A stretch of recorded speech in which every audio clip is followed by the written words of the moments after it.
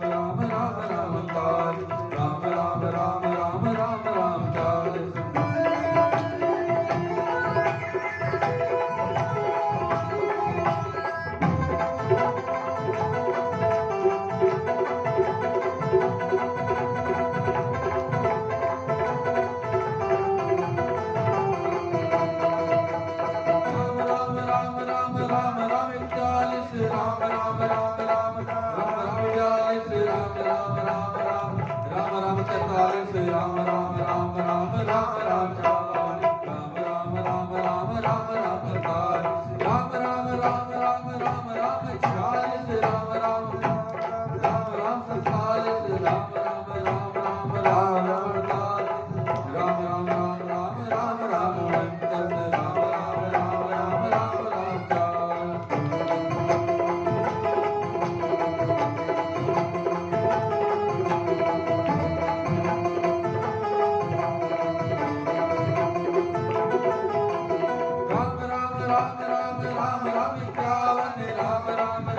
राम राम राम राम राम 40 राम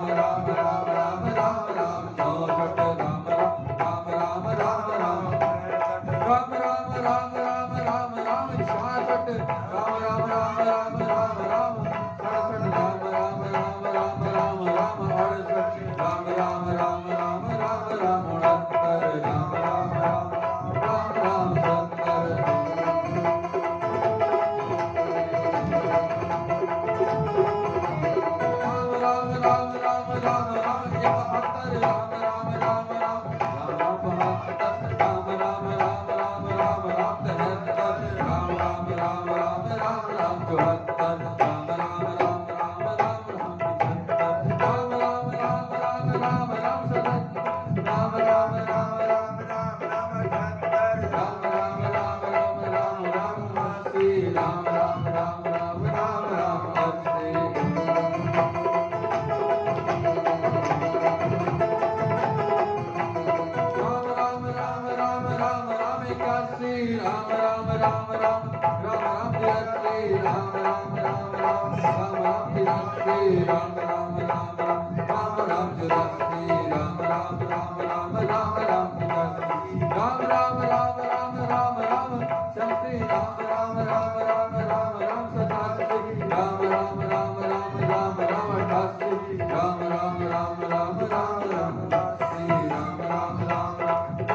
राम 40 राम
राम राम राम राम दी राम राम राम राम राम राम ला राम राम राम राम राम राम पाठ राम राम राम राम राम राम जय राम राम राम राम राम राम ला राम राम राम राम राम राम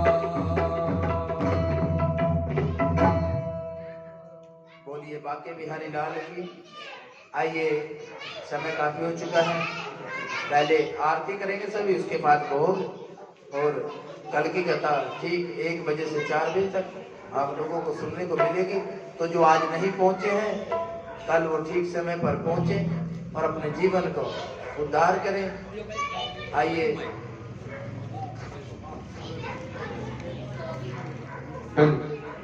बोली सच्चे दरबार की। तो सभी भक्तजन अपने अपने स्थान पे खड़े हो जाएं। सब ने आरती लेनी है, आरती लेके अपना स्थान ग्रहण करना है। बोले सच्चे दरबार की। तो आइए सभी ग्रामवासियों से प्रार्थना है कि